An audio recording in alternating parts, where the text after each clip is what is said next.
एक कंपनी जिसकी बाइक सिर्फ रोड पे नहीं, नंबर्स के वर्ल्ड में भी डोमिनेट करती है।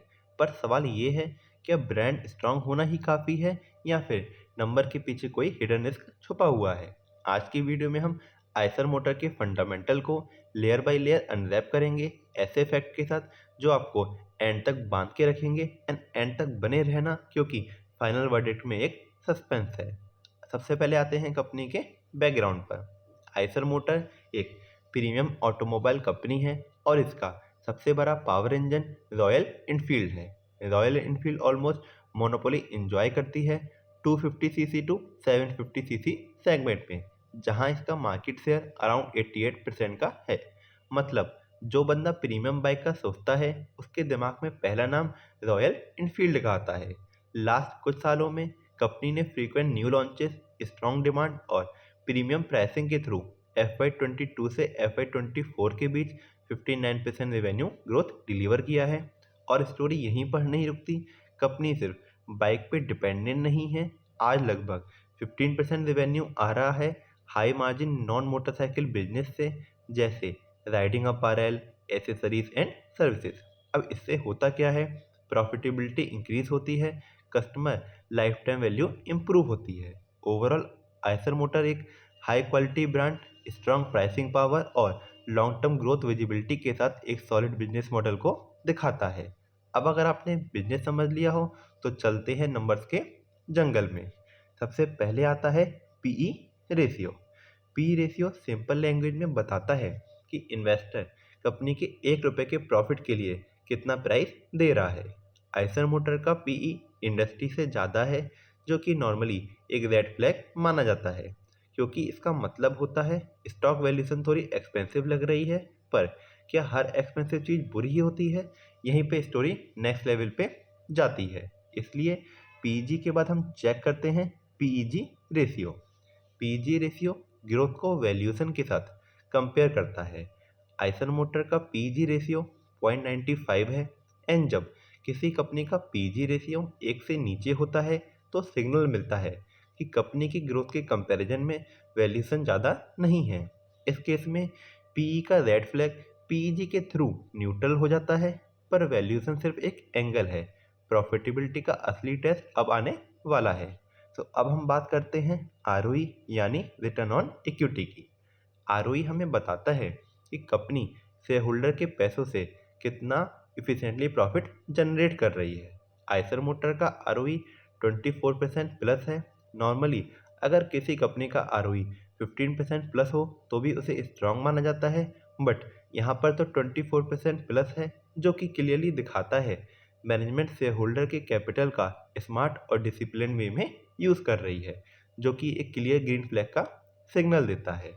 पर सिर्फ इक्विटी से काम नहीं चलता, इसलिए आरओई के बाद आता है आरओसीई, जो कि हमें बताता है कि कंपनी अपने total capital means debt plus equity से कितना प्रॉफिट जनरेट कर रही है।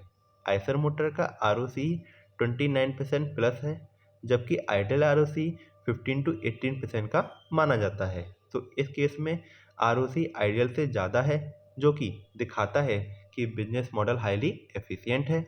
इसका मतलब प्रॉफिट सिर्फ आ नहीं रहा, एफिशिएंसी भी आ रही है। पर एफिशिएंसी तभी काम करती है जब ग्रोथ भी हो। तो अब हम देखते हैं सेल ग्रोथ। आइसर मोटर की सेल ग्रोथ लास्ट 5 ईयर्स की 15% प्लस रही है, जो कि बताता है कि ब्रांड की डिमांड स्ट्रांग है, कस्टमर भी आ रहे हैं एंड बिजनेस एक्सपेंड भी हो रहा है।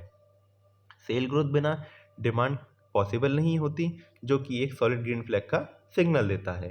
पर सवाल ये है, क्या सेल सिर्फ नंबर है या प्रॉफिट में भी कन्वर्ट हो रही है? तो अब आते हैं हम असली गेम मीन प्रॉफिट ग्रोथ की तरफ। कंपनी की लास्ट 5 ईयर्स की प्रॉफिट ग्रोथ 21% प्लस रही है। इसका मतलब company cost control, pricing power और स्केल का बेनिफिट ले रही है। प्रॉफिट ग्रोथ सेल ग्रोथ से ज़्यादा होना क्वालिटी बिजनेस का साइन होता है, जो कि एक स्ट्रॉन्ग ग्रीन फ्लैग का सिग्नल देता है।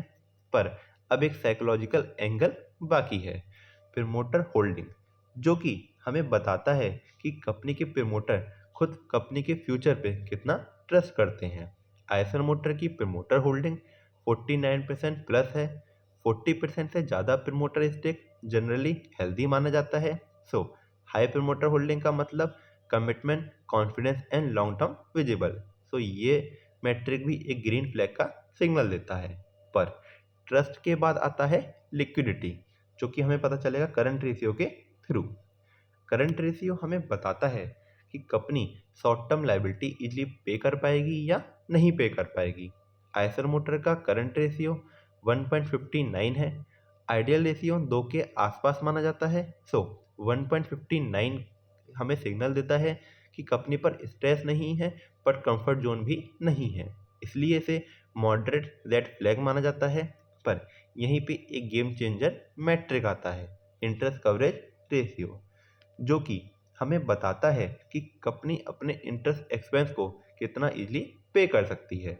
आइसर मोटर का इंटरेस्ट कवरेज रेशियो 104 है, जबकि नॉर्मल डिसेंट रेशियो 3 to 5 के बीच का माना जाता है।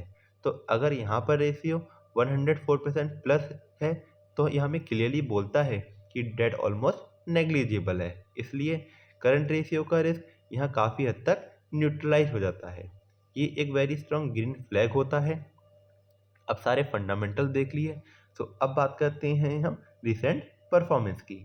जून 25 एंड सितंबर 25 क्वार्टर में कंपनी की sale, operating profit and net profit जून 24 एंड सितंबर 24 की कंपैरिजन में बेटर रहे हैं। ये डिमांड और स्केल ग्रोथ को शो करता है, लेकिन एक पॉइंट ऑफ कॉशन भी है, ऑपरेटिंग मार्जिन थोड़े प्रेशर में आए हैं। इसका मतलब कंपनी को टेक्नोलॉजी, R&D और ऑपरेशन पे ज़्यादा खर्चा करना पड़ रहा है। लॉन्ग टर्म में ये कॉस्ट एफिशिएंसी इंप्रूव करने के लिए ज़रूरी हो सकता है। अब अगर हम बात करें शेयर होल्डिंग पैटर्न की, तो शेयर होल्डिंग पैटर्न भी स्ट्रॉन्ग सिग्नल देता है। प्रमोटर होल्डिंग स्टेबल है। FI की holding 27% in December 25 and DI की होल्डिंग 14.64% हो चुकी है। इसका मतलब इंस्टीट्यूशनल इन्वेस्टर का कंपनी पे कॉन्फिडेंस बना हुआ है, स्पेशली DI का पार्टिसिपेशन लॉन्ग टर्म स्टेबिलिटी का इंडिकेटर होता है। अब अगर हम लॉन्ग टर्म ट्रैक रिकॉर्ड की बात करें, तो last 5 year, 3 year and TTM basis पे sale growth 15% plus average basis पे रही है। Profit growth 20% plus and ROE 20% plus, वो भी कंसिस्टेंट बेसिस पे ऑन एन एवरेज बेसिस। ये नंबर इन्वेस्टर को बताते हैं कि कंपनी सिर्फ साइकिल का फ़ायदा नहीं उठा रही बल्कि स्ट्रक्चरल ग्रोथ भी दिखा रही है। तो ओवरऑल पिक्चर क्या बोलती है? बिजनेस मॉडल स्ट्रॉन्ग है, ब्रांड पावरफुल है, प्रॉफिटेबिलिटी एक्सीलेंट है, डेट एक्सट्रीमली लो है। सिर्फ दो कंसर्न है, high PE ratio and moderate current ratio. इसलिए फाइनल डिसीजन से पहले risk, market cycle, regulation and external factor भी कंसीडर करना जरूरी है। आइसर मोटर फंडामेंटल स्ट्रॉन्ग है, पर वैल्यूएशन और लिक्विडिटी पे कांस्टेंट वॉच रहना चाहिए। ये तो थी सिर्फ फंडामेंटल्स की कहानी, पर असली सवाल अब भी बाकी है। क्या future growth expectation already price में आ चुकी हैं या फिर अभी भी कोई अनटोल्ड चैप्टर बाकी है? इसी सस्पेंस के साथ नेक्स्ट वीडियो में हम रिस्क और वैल्यूएशन डीपली डिकोड करेंगे। तब तक वीडियो को लाइक करो, चैनल को सब्सक्राइब करो, क्योंकि यहाँ हर स्टोरी एक नई मिस्ट्री है। मिलते हैं नेक्स्ट वीडियो में। Till then, good bye and take care.